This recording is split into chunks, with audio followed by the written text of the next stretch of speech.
Good morning. एका गावात एक आई आणि मुलगा राहत होते.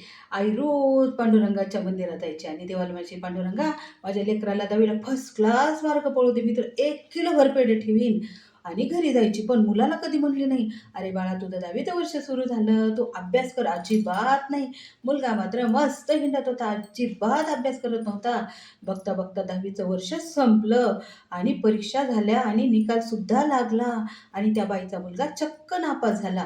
मग काय बाईने मस्त अशा बांगड्या मागं केल्या, पदर खोचला आणि गेली ना पांडुरंगाकडं. काय म्हणे, "पांडुरंगा, साधं माझं एक पोरगं तू पास केलं नाही आणि आजपासून मी तुझं तोंड बघणार नाही. अजिबात तुझ्या दर्शनाला येणार नाही."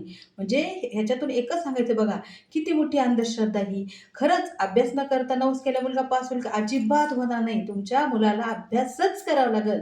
तेव्हा तो चांगल्या मार्काने पास होईल. आपण देवात श्रद्धा ठेवा.